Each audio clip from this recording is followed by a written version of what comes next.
저는 지난주에 베트남에 다녀왔습니다. 베트남 하이지용에 있는 옥국교회에 헌당 예배에 초청을 받아 갔습니다. 그 뒤에 있는 건물이 지금 2층으로 지어진 교회 건물입니다. 제가 베트남에 3년 동안 선교 사역을 감당하고 코로나가 있기 바로 직전에 한국에 나와서 사역을 하다가 전혀 생각지 않은 우리 한신교회에 제가 청빙을 받아서 지금 사역을 하고 있습니다. 제가 4년 전만 하더라도 제 생각에 제 꿈은 베트남에 한인교회를 만들고 베트남 땅에 하나님의 복음의 사역을 이루는 것이 꿈이었습니다. 그래서 1년여 동안 하나님께서 주실 은혜를 기대하고 소망하며 늘 기도했었습니다. 그런데 무슨 이유인지 하나님께서 별로 응답을 해주지 않으셨어요. 제가 우리 한신교회도 찾아왔었어요. 그래서 20주년 기념교회로 하노이 한신교회 개척하는 게 어떻겠냐고 제가 한번 여쭤본 적도 있었습니다. 근데 어떻든 4년 지나서 제가 그 현장을 방문하니까 낯설기도 하고 때로는 가슴이 뛰기도 하고 또 정말 새로운 많은 생각들을 하는 시간이었습니다. 정말 우리의 인생의 앞날에 우리의 생각과 우리의 뜻대로 되지 않는 것들이 참 많이 있는 것을 발견하게 됩니다.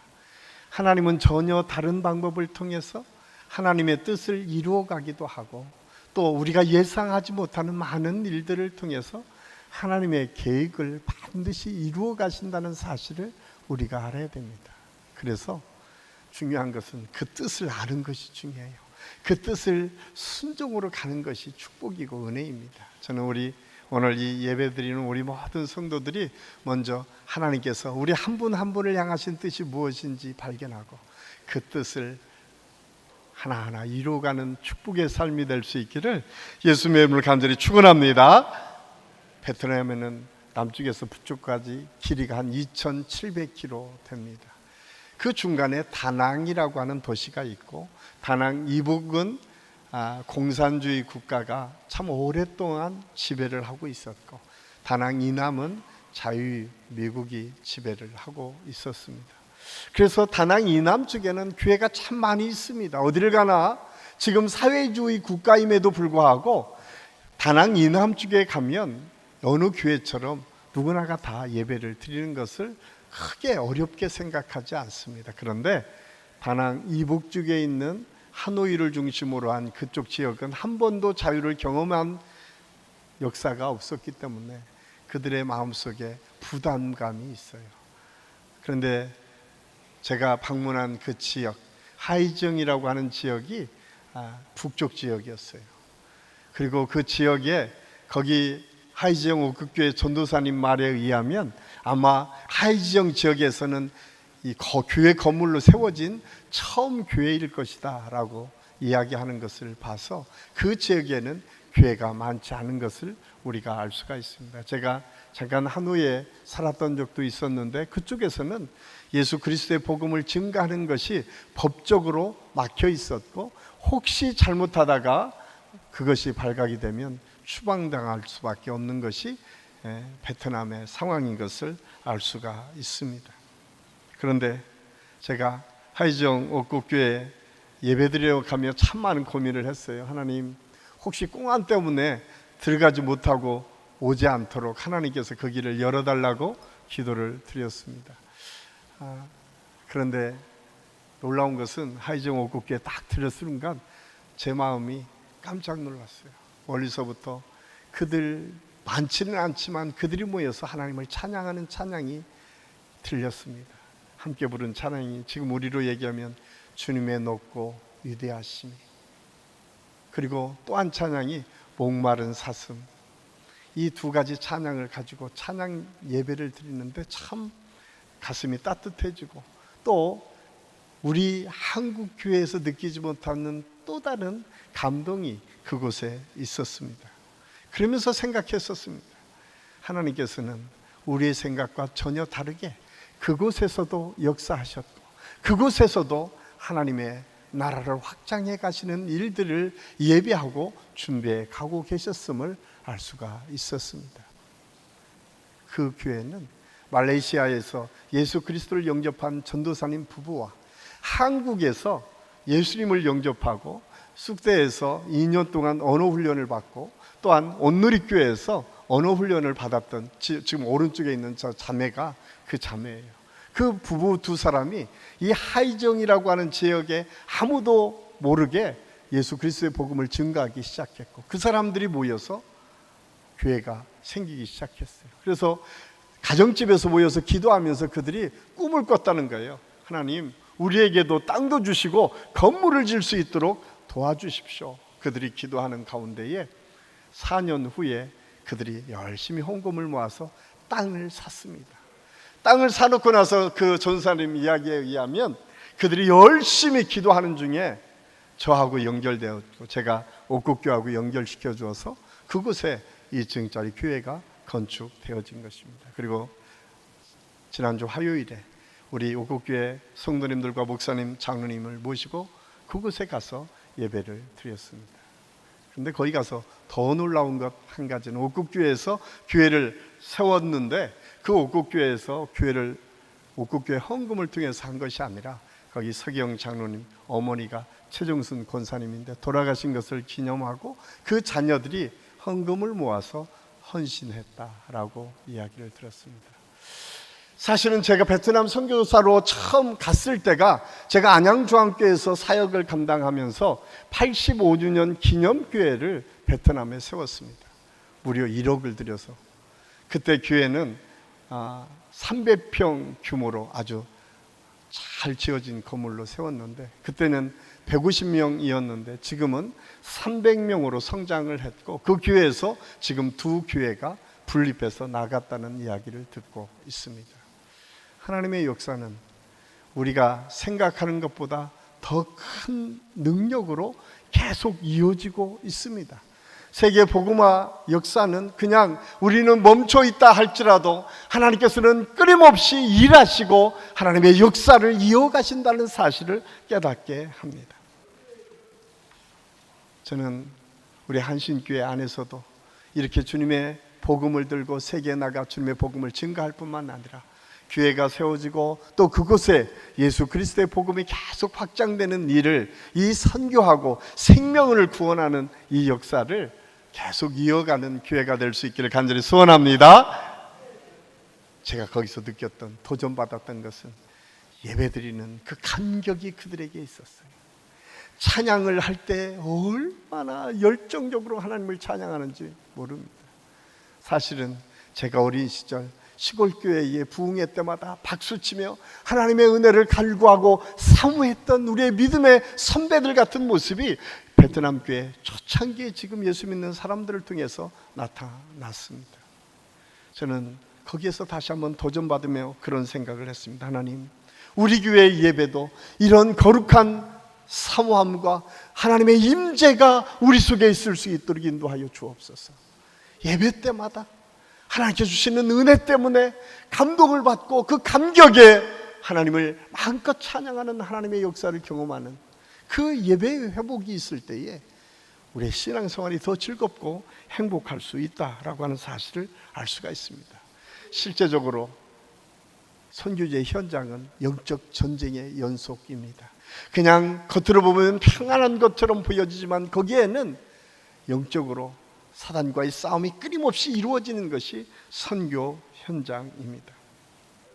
그렇기 때문에 사실 우리가 잘 알지 못해서 그렇지 지금 우리가 예배드리는 이 현장도 역시 영적 전쟁이 끊임없이 일어납니다. 우리 안에 우리도 모르는 사이에 우리의 마음을 빼앗는 사단의 생각들이 언제나 우리한테 주입하고 말씀을 판단하기도 하고 또 다른 사람을 미워하는 마음을 주기도 하고 우리를 어렵게 만드는 상황들이 얼마나 많이 있는지 모릅니다. 그런데 예배의 감격이 회복되면 그 모든 것들이 자연스럽게 물러가게 돼 있습니다. 그리고 거기에 참여하는 모든 사람들이 하나님의 능력을 체험하는 역사가 있습니다. 그러기 위해서 필요한 것이 우리 기도입니다. 그래서 우리가 중보 기도를 하면서 릴레이 기도를 하면서 끊임없이 예배 속에 임재하신 하나님을 사모하고 예배를 위해서 기도해야 됩니다. 우리 가정을 위해서 우리의 필요를 채워주는 것도 중요하지만 그보다 먼저 우리 모든 예배 속에 성령의 역사와 하나님의 임재가 나타나는 예배가 될 수 있기를 위해서 계속 기도하는 우리 한식교 성도들이 될 수 있기를 간절히 소원합니다. 이렇게 하나님을 찬양하고 예배하고 그것을 통해서 기뻐하는 공동체. 그래서 제가 지난주에 모든 사람이 사랑받고 용납받는 그런 공동체가 되기를 소망했습니다. 또 하나는 그리스도의 평강이 우리 속에 우리의 마음과 생각을 지키고 이끌어서 우리의 삶의 평화를 이루는 것, 이것이 하나님께서 주시는 비전이고 꿈이다. 그래서 우리 한신교회 우리 모두가 이 교회에 들어오면 모두가 용납받는 은혜를 경험하고 사랑받는 존재인 것을 깨닫고 그리고 우리의 마음에 평강이 있어서 우리가 가는 곳곳마다 피스메이커로 평강의 역사를 이루는 그런 아름다운 모습들이 우리 교회 성도들을 통해서 이루어졌으면 좋겠다라고 하는 비전과 꿈이 우리에게 있습니다. 오늘 마지막으로 감사하는 공동체. 저는 우리 한신교회가 감사하는 공동체가 될 수 있기를 간절히 소원합니다. 우리 저를 한번 따라서 하겠습니다. 우리 한신교회는 감사하는 공동체입니다. 감사하는 공동체는 그리스도의 평강이 우리의 삶을 지배할 때 가능합니다. 그리스도의 평강이 우리의 삶을 지배할 때 우리의 마음 깊은 곳에서부터 감사가 나오기 때문에 그렇습니다. 여기에 평강은 헬라어로 에이레네라고 하는 말로 쓰여져 있습니다. 이것은 사람들 사이의 관계나 태도를 의미하기보다는 평화의 때, 평화의 상태를 의미합니다. 이것은 특별히 구약에 있어서 구약의 역사를 보면 끊임없이 전쟁의 역사인데 그 전쟁이 끝이고 평화를 이루를 그때가 이 에이레네 샬롬이라고 하는 히브리어로 사용한 그때다라고 하는 사실을 알 수가 있습니다. 그런데 여러분, 이 샬롬이라고 하는 히브리어 말 속에는 그냥 평화라고 하는 것 속에 그냥 멈추는 것이 아니라 굉장히 적극적인 의미도 있습니다. 평화를 만들어 가자라고 하는 의미입니다. 굉장히 그냥 주어지는 평화, 내가 안심하고 내가 그냥 다른 모든 상황 속에서 안전하게 이루는 평화, 이 평화, 그것을 뛰어넘어서 우리가 적극적으로 평화를 만들어가는 것. 그래서 평화가 없는 그곳에 평화를 만들어서 우리 모두가 평화의 상태에 있도록 적극적으로 우리의 삶을 바꾸어가는 것, 이것이 샬롬, 에이레네의 말, 이 의미 속에 담겨져 있음을 알 수가 있습니다. 그런데 이 평화는 어떻게 이루어질까요? 그 평화의 출발은 하나님과의 관계의 회복을 통해서 이루어집니다. 여러분, 창세기 3장에 보면 하나님의 말씀을 거역한 인간이 하나님을 두려워 숨는 장면이 소개되고 있습니다. 하나님의 말씀을 거역함으로 이제 하나님과 인간이 원수가 되었습니다. 창세기 2장에 보면 하나님과 거닐며 그 아름다운 자연을 만끽하고 하나님께서 너에게 이름 짓는 대로 이 자연의 이름이 지어질 것이라고 말씀하며 그 모든 것을 누리며 살았던 인간이 하나님의 말씀을 거역하는 순간 이제 하나님과 원수된 사이, 그뿐만 아니라 서로 책임을 전가하며 내 뼈요 내 살 중에 살이라고 했던 아담과 하와가 서로 책임을 전가하고 서로 다른 생각을 가지고 살아가는 존재로 사는 모습이 창세기 3장에 기록되어 있습니다. 어쩌면 이 타락한 현실은 오늘 우리가 사는 이 시대까지 이어져 내려오고 있습니다. 그런데 하나님께서 이 놀라우신 은혜를 통해서 이것을 회복하시고 해결해 주셨어요. 그것이 성경 에베소 2장 14절에서 16절까지 말씀을 통해서 우리에게 이렇게 가르쳐주고 있습니다. 그는 우리의 화평이신지라 둘로 하나를 만드사 원수된 것 곧 중간에 막힌 담을 자기 육체로 하시고 법조문으로 된 계명의 율법을 폐하셨으니 이는 이 둘로 자기 안에서 한 세 사람을 지어 화평하게 하시고 또 십자가로 이 둘을 한 몸으로 하나님과 화목하게 하려 하심이라. 원수된 것을 십자가로 소멸하시고, 원수되었는데 예수 그리스도의 십자가가 이것을 소멸시켰다는 거예요. 더 이상 하나님과의 원수 사이가 아니라 이제 하나님께서 너는 내 사랑하는 자녀다, 너는 내가 너를 얼마나 보배롭고 존귀하게 여기는지 너희가 알았으면 좋겠다. 뿐만 아니라 하나님께서 이사야 43장에 보면 내가 너를 보배롭고 존귀하게 여기고 사랑하였은즉, 하나님의 그런 사랑받는 존재로 우리가 변화되었음을 성경은 우리에게 말씀해 주고 있습니다. 그런데 이렇게 사랑받는 존재, 하나님께서 인정하는 존재, 하나님께서 축복하는 존재로 우리의 삶이 바뀐 것은 우리가 똑똑하고 잘나서 우리의 능력이 있어서 그 문제를 해결했던 것이 아니라 철저한 예수 그리스도의 십자가의 사랑의 결과임을 성경은 우리에게 말씀해 주고 있습니다. 예수님께서 십자가의 죽으심으로 이 평강을 이루었다는 거예요. 그리고 이 구원의 역사를 경험했던 사람들에게는 이 세상이 줄 수 없는 하나님의 평강과 하나님의 은혜가 우리의 삶을 주장하고 이끌었다라고 성경은 말씀하고 있습니다. 이 사실을 깨달았던 스테반 집사님은 자기를 죽이는 원수들 앞에서 그들을 용서해달라고 말씀하며 순교를 당합니다. 그런데 여러분, 그 성경의 말씀의 기록을 보면 그 빛이 얼굴에 빛이 광채가 났다라고 성경은 말씀하고 있습니다.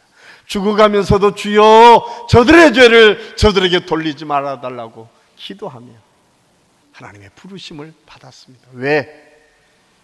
그가 어떤 존재인지를 알았기 때문에 그렇습니다. 그가 죽음으로 끝나는 존재가 아니라 영원을 사는 하나님의 축복받은, 구원받은 하나님의 생명임을 그가 알았기 때문에 죽음의 현장에서도 흔들리지 않는 평강과 은혜가 그들의 마음을 붙잡았고, 그 감사가 그 마음 깊은 곳에서부터 나타났음을 성경은 우리에게 말씀해 주고 있습니다. 그렇습니다. 우리가 하나님의 평강이 지배하는 평강이 가장 중요한 것은 내가 구원받은 하나님의 감격, 그 은혜를 내 마음속에 담아낼 때에 우리는 그 평강을 유지할 수 있습니다. 이것은 세상 어떠한 것으로도 빼앗을 수 없습니다. 우리가 이 세상을 살다 가면 오늘 잘 됐다가도 내일 문제를 만날 수 있습니다. 오늘 좋은 사이다가도 내일 안 좋은 사이가 될 수도 있습니다.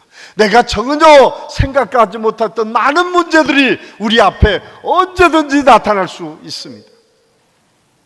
그런데 그 모든 문제가 내 구원의 문제를 빼앗아갈 수 없습니다. 나와 하나님의 관계를 단절시킬 수 없습니다. 그래서 로마서 8장에서는 사망아 나의 쏘는 것이 어디? 하나님의 사랑 가운데 이것을 끊을 것이 이 세상에 아무것도 없다고 사도 바울은 고백하고 있습니다. 그래서 그 사랑의 감격이 내게 있으면, 그 구원의 확신이, 그 구원의 기쁨이 내 안에 있으면 환경이 어떻게 바뀌든 변함없이 하나님을 감사할 수 있습니다. 하나님께 감사로 영광을 돌릴 수 있습니다.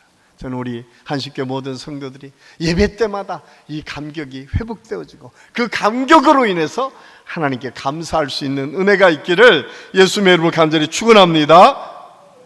두 번째로 감사하는 공동체는 하나님의 말씀이 우리 삶에 풍성해질 때 가능하다라고 말씀합니다. 오늘 16절을 보면 그리스도의 말씀이 너희 속에 풍성히 거하여 모든 지혜로 비짝 가르치며 권면하고 시와 찬송과 신령한 노래를 부르며 감사하는 마음으로 하나님을 찬양하고, 하나님의 말씀이 우리 속에 풍성하게 되면 감사하는 사람이 된다고 말합니다. 우리가 말씀을 암송하고 읽고 성경 공부를 하고 성경 말씀을 드려야 될 이유가 여기에 있습니다.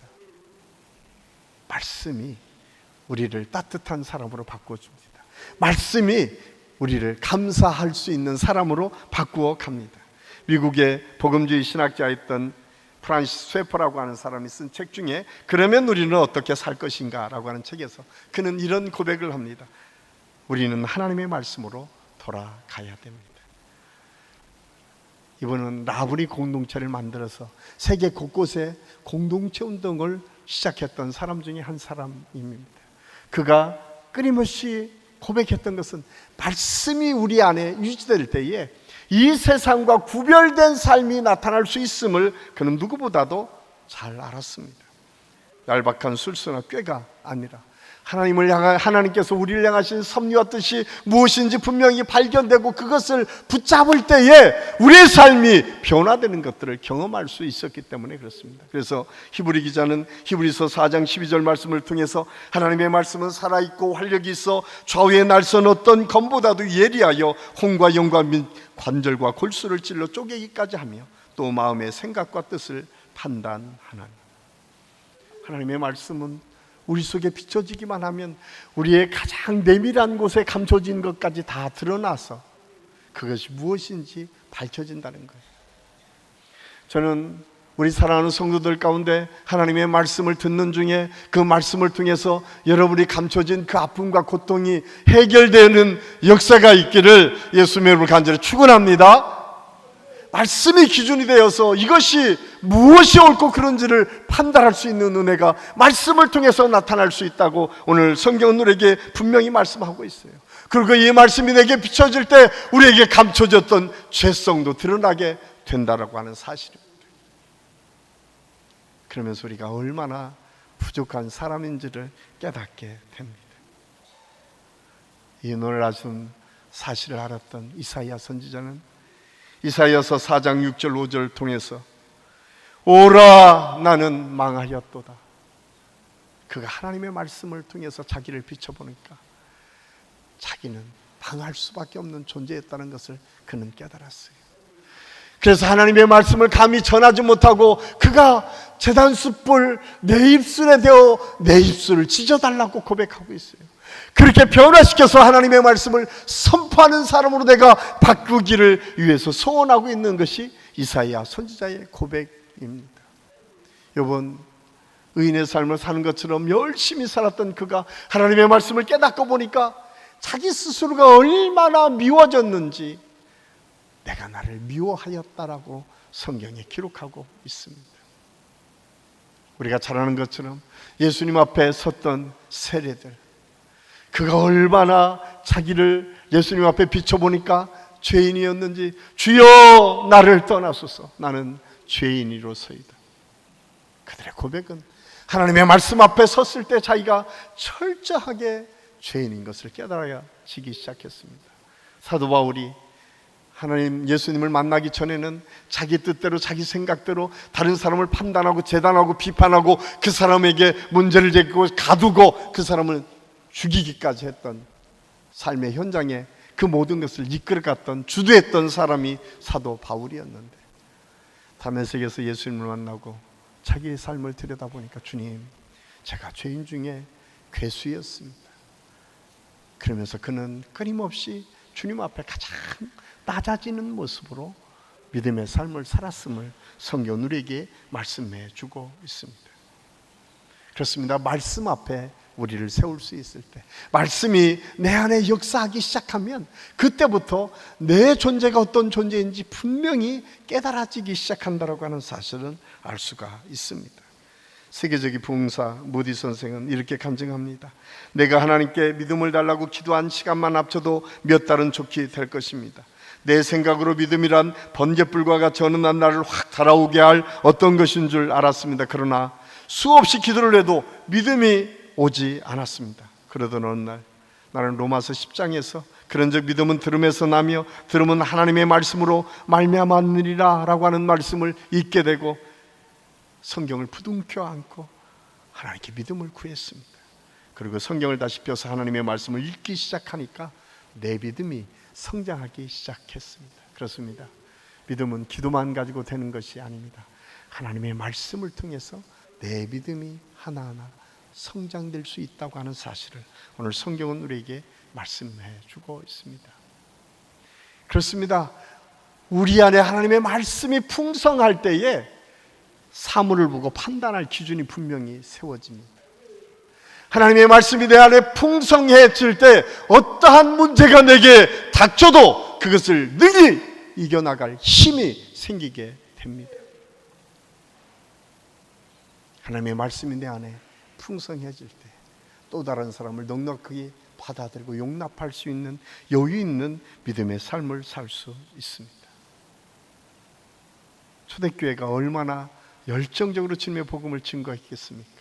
그런데 그때에도 교회가 타락한 모습들이 있었습니다.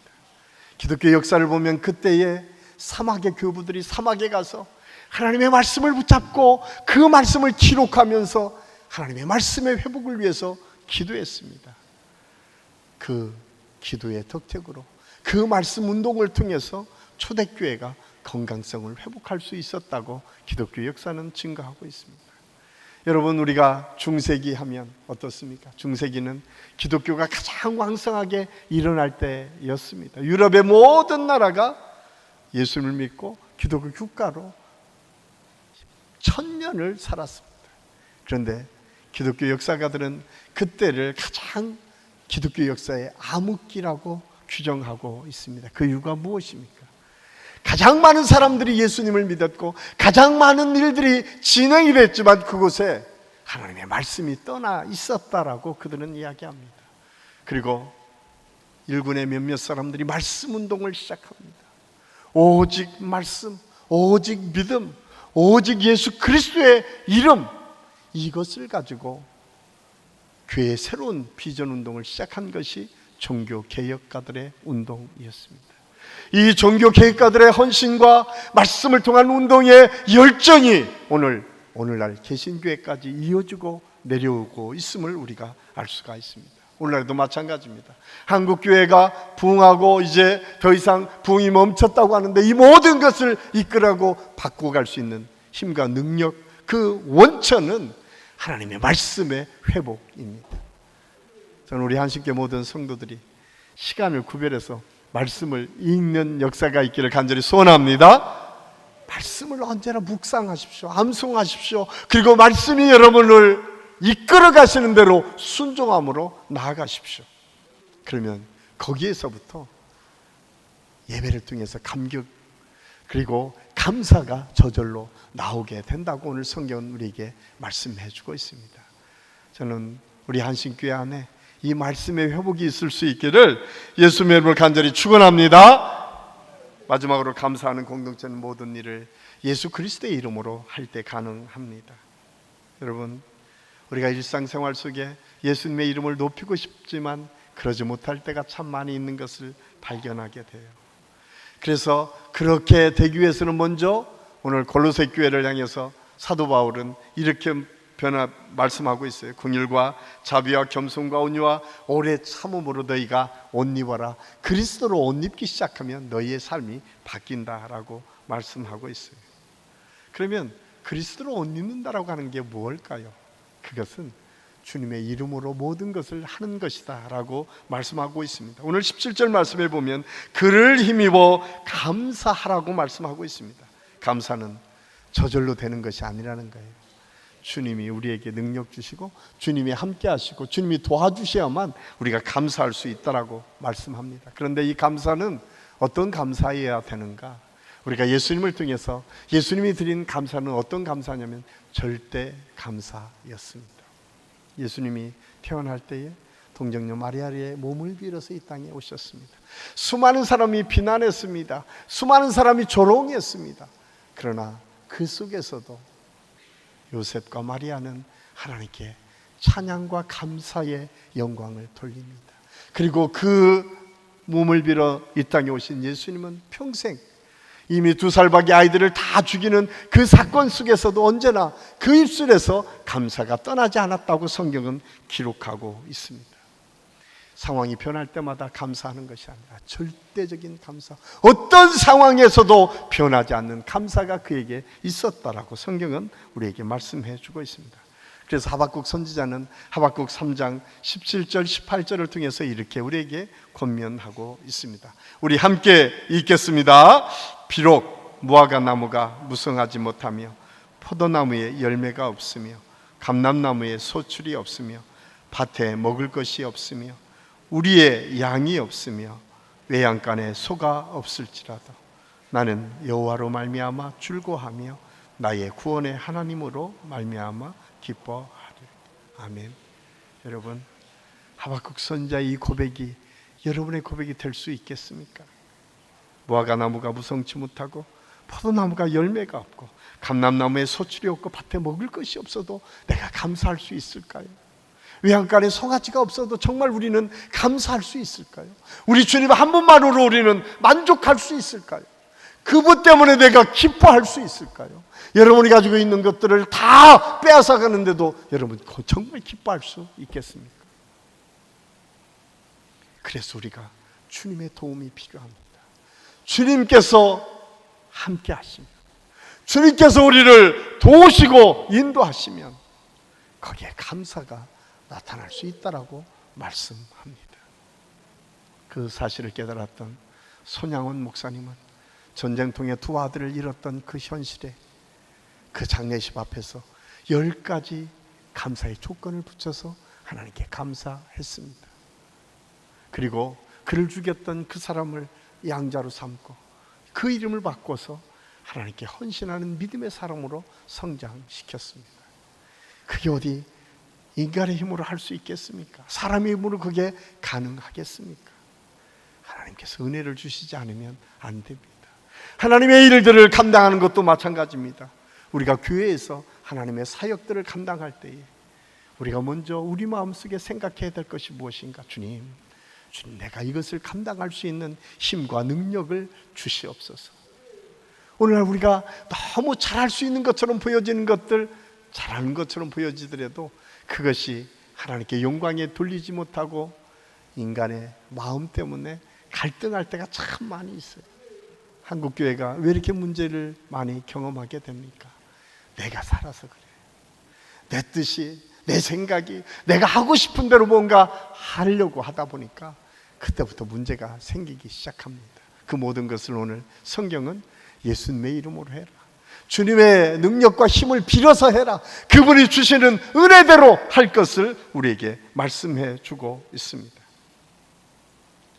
한국교회 안에서 가장 큰 문제가 무언가? 우리가 언제인지 모르게 우리의 권리를 주장하면서 우리의 의무를 감당하지 못할 때가 더 많이 있는 것을 볼 수가 있습니다. 교회 안에서 높은 자리, 더 앞서간 자리라고 하는 것은 다 무엇입니까? 더 큰 희생을 요구하는 자리인 것을 우리가 잊어서는 안 됩니다. 그래서 사도 바울은 골로새서 3장 23절에 무슨 일을 하든지 마음을 다하여 죽게 하듯 하고 사람에게 하듯 하지 말라. 너희가 죽게 하듯 해라.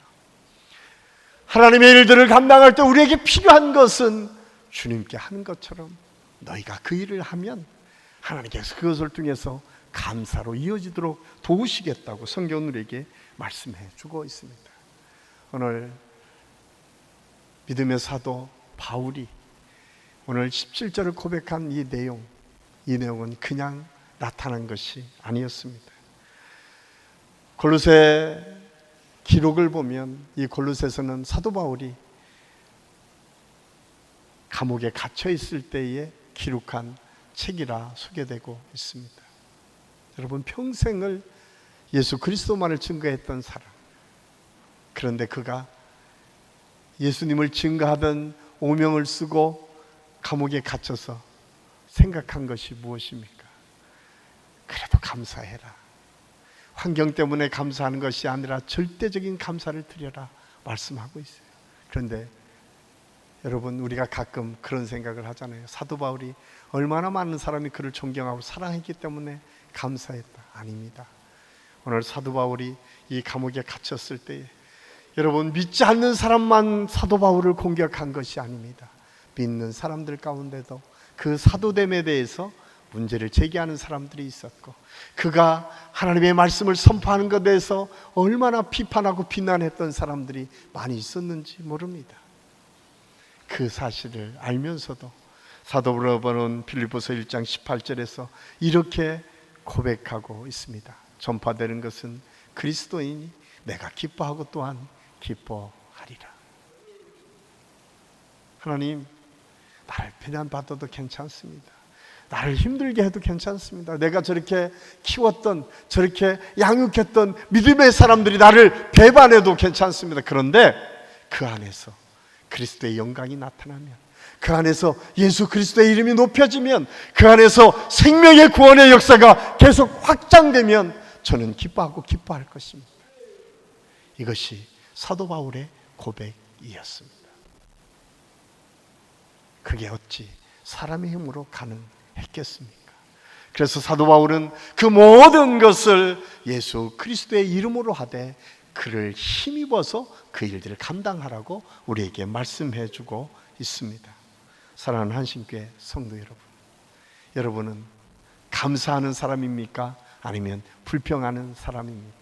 감사의 조건을 더 많이 찾기를 기뻐하고 매일매일 감사하며 감사의 조건을 찾고 계십니까? 아니면 불평하면서 불만하고 불평할 조건을 찾고 계십니까?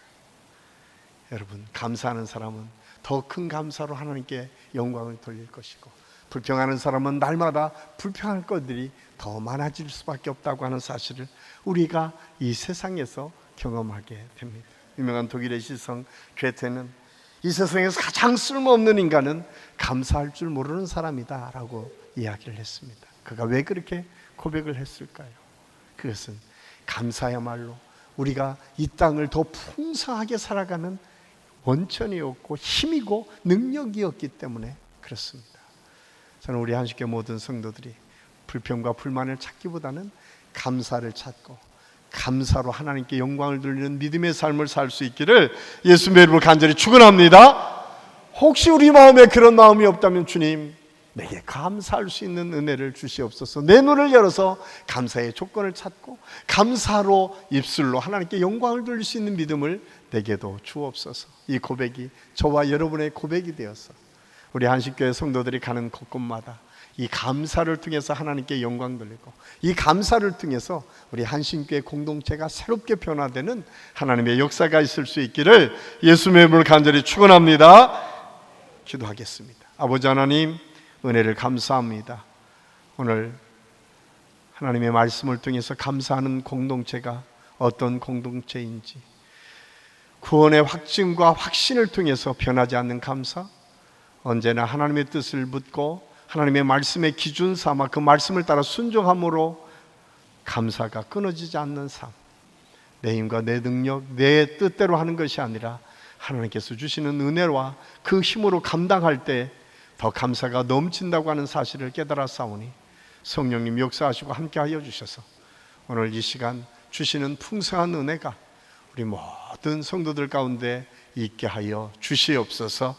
하나님께서 함께하심을 감사하옵고 우리를 사랑하신 예수님의 이름으로 감사드리며 기도하옵나이다. 아멘.